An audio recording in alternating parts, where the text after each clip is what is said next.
We should be leading the world. Instead, we're paying 4%. And if you look at what that means, that's over $1 trillion in interest that we have to pay. That with the striking of a pen, we would be saving more than $1 trillion. Is that right, Scott?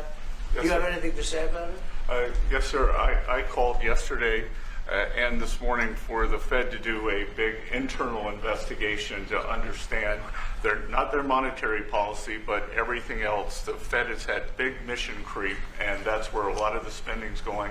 That's why they're building these new or refurbishing these buildings. And I think they got to stay in their lane.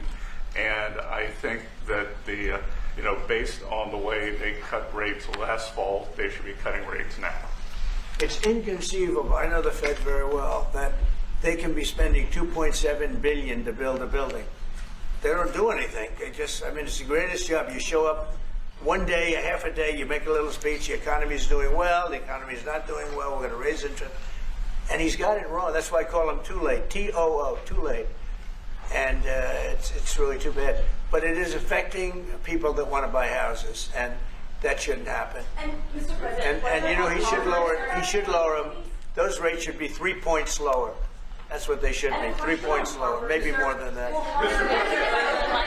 I would like to ask both of you Yes. one question. Mr.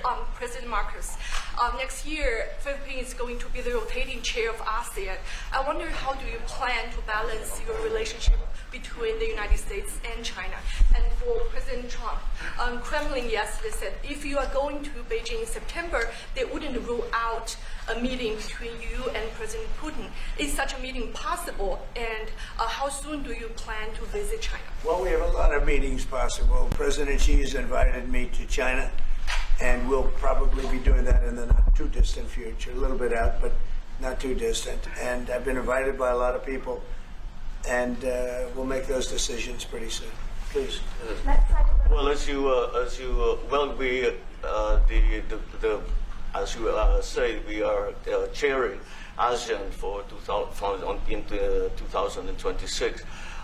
There is no need, in a sense, to balance, as you characterize it, to balance our relationship within the United States and China, simply because our foreign policy is an independent one, and we are essentially concerned with the defense of our territory and the exercise of our sovereign rights.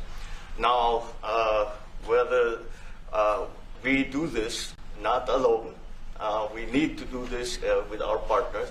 And again, our strongest partner has always been the United States.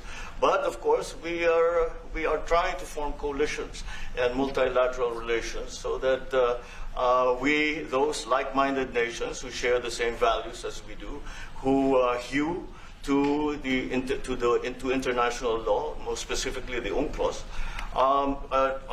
present that position very clearly to anyone who has intentions of unilaterally changing the world order, and that is how we are guided in that. And I don't mind if he gets along with China, because we're getting along with China very well. We have a very good relationship. In fact, the magnets, which is a little complex piece of material, but the magnets are coming out, very well. They're sending them in record numbers. We're getting along with China very well, and I don't mind if the president dealt with China. If that's meant, because I think he has to do what's right for his country. I've always said, make the Philippines great again. Do whatever you need to do, but you're dealing with China wouldn't bother me at all.